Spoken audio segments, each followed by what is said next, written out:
क्या आपको पता है पाकिस्तान हमसे दो चीज़ों में आगे है। पहला गरीबी, दूसरा भीख मांगने में। लगभग पाकिस्तान ने 1958 से 24 टाइम्स बेल आउट मांगा है अपने लोन को चुकाने के लिए फ्रॉम आईएमएफ यानी इंटरनेशनल मॉनेटरी फंड, जो कि फाइनेंशियल एजेंसी है ऑफ यूनाइटेड नेशंस।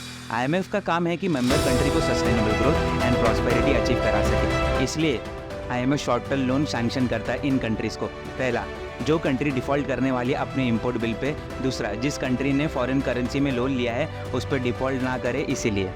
फिर आते हैं पाकिस्तान पे। हर 3 साल में पाकिस्तान के पास इंपोर्ट के लिए डॉलर नहीं बचते। इंटरेस्टिंग बात यह है कि दूसरे कंट्री को फ्लड क्राइसिस में लाता है, लेकिन पाकिस्तान को फ्लड ने क्राइसिस से निकाला। ये अच्छी बात नहीं है, लेकिन यही रीज़न आईएमएफ ने अपनी रिपोर्ट में बताया।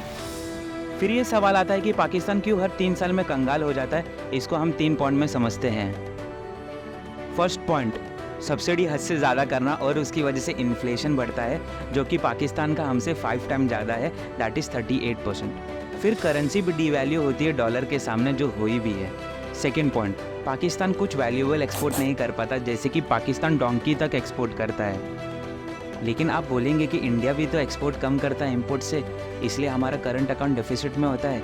यही हमारा तीसरा पॉइंट है, that is foreign direct investment यानी एफडीआई की वजह से हमेशा हमारा कैपिटल अकाउंट सरप्लस में होता है and balance of payment positive में होता है।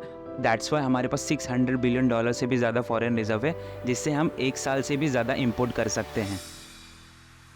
और वही अब सिर्फ 3 हफ्ते का इंपोर्ट कर सकता है पाकिस्तान अपने फॉरेन रिजर्व से।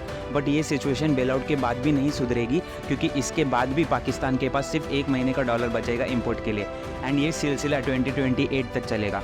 और डिटेल के लिए आप आईएमएफ की रिपोर्ट को रिफ़र कर सकते हैं, लिंक डिस्क्रिप्शन में है। फिर ये सवाल आता है कि current account, capital account and balance of payment क्या होता है।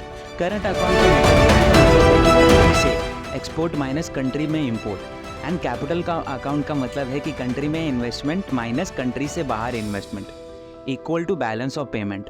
और बैलेंस ऑफ पेमेंट ज़रा वाइड है, कंट्री में कितना डॉलर आया माइनस कंट्री से कितना डॉलर गया। अब वीडियो को कंटिन्यू करते हैं।